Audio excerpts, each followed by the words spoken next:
Hi, my name's Melinda Elmore. Last year I ran a Canadian record in the marathon, 2:24. I've had my successes in running and I've had a lot of learning experiences. So I would like to share with you some of the things that I've learned over the years and how that can help you be a better runner.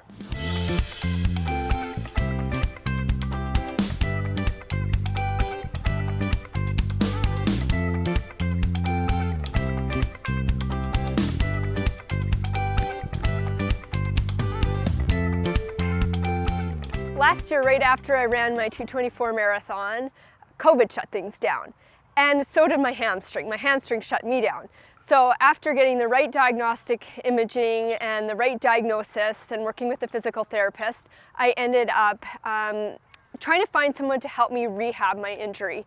So I ended up with Chris Collins in Kelowna at Okanagan Peak Performance to help me both rehab the hamstring but also figure out how to make me a stronger, faster runner overall.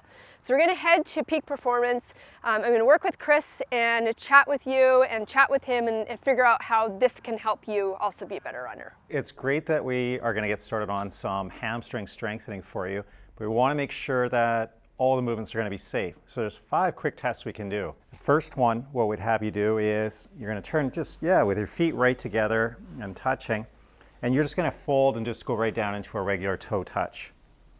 Yep, that's it. And you'll come up from there. And any pain? It's all good. Yeah, so we'll go for 4 more tests similar to that, and on it, all the questions are just pain or no pain. I mean, if a professional was doing this for you, they would look at the quality of the movement and say that's functional or non-functional, but for right now, we just want to know we have green lights and we're safe to do movements that involve flexion. So when you're touching your toes, that could be like doing a sit-up. That could be the start of a deadlift, and if it induced it, we leave those alone for now. So the next one would be, again, feet together, hands at your sides, and you're just going to flex the shoulder, reach overhead, and then you'll just extend back. Okay. Do I look like a gymnast? Yes, exactly right. That's what came to mind. Yeah. Yeah. And pain or no pain? No, that's good. Okay, perfect. The next one, these all have the same setup, same starting position, but just hands at the side. And we're just rotating naturally and looking over that shoulder. Yeah, that's it. Good, good. Okay. Yeah, that's good. My left side is always a little bit tighter. Yeah, but okay. no pain. Okay, perfect. And did you get a little pop there? Oh, yeah. I heard that. That's great. Okay, and then we'll bring that, we're going to flex at the hip and the knee, and we're just going to hold for 5 seconds. We'll go 5, 4, 3, 2, and 1. And I like how you made it track or running specific. Yeah, it's just ingrained. Hard habit to break. Yeah. 5, 4, 3, 2, and 1. Good, down there. Pain on either of those? No, that was great. Perfect. And now we would split the feet, so we would put them underneath our hips. Toes are going to point forward. Your arms are going to go overhead, and you're just going to sit down into a comfortable level squat. Good, and we'll come up from there. Good. So no pain, but I feel tugging on that kind of upper hamstring. Okay, okay. Would you say out of 10, like just a minor, you're aware of it? Yeah, again, not painful, an awareness that it's a little bit tight, and not as smooth as say my right side. So it's kind of right in that insertion point, which is where I know that the tendinopathy in that semimembranous tendon is occurring. You're still safe to get started with training. Okay. So we can look at, sometimes there's things that are painful, and that's more joint specific, maybe right at the elbow or the shoulder, at the knee, or at the hip. They usually don't improve after 24, 48 hours. There might be redness, soreness. It just doesn't get better. As opposed to discomfort, we do an intense workout, and maybe it's a hard lift in the gym or something like that.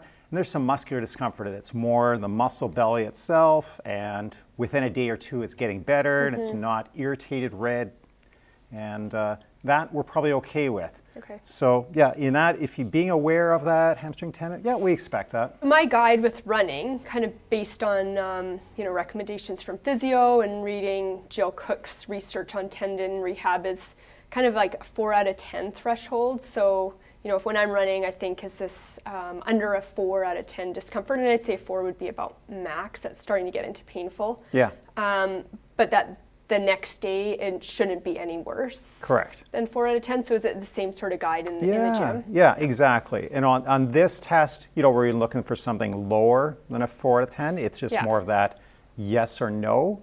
Okay. And then with training in the gym or on your runs, you know, the importance of keeping a log and keeping detailed notes. I know you're really good for that, but to be able to say, it hurt right at the start of my run, it hurt at the midpoint, or it hurt when I was finishing up. So is that then related to a warm-up? Is it related to surface or my mechanics? Or was it fitness related, muscular endurance? And once that hamstring had had enough, it starts tapping out.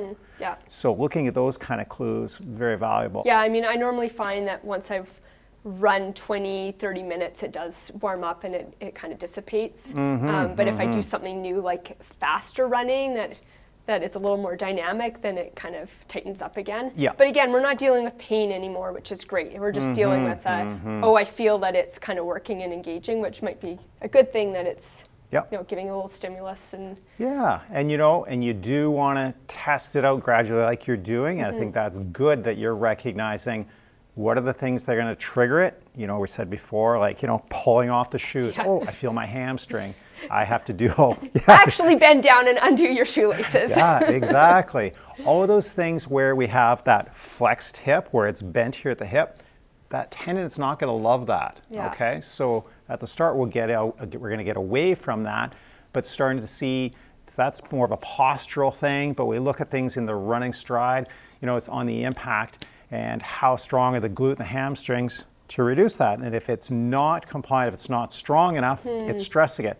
So it stresses it more at high speed and overstriding and running hills. Hills are great for training, but when your hamstring is iffy, not great. Yeah, exactly. And I think the take home on all those, you start to recognize the triggers, what sets it off, and can I bring those things along more slowly and gradually. It's the quick changes. So you've got green lights, you're safe to train. You were able to flex, extend, rotate, single leg stance, track style, and your squat, everything is good.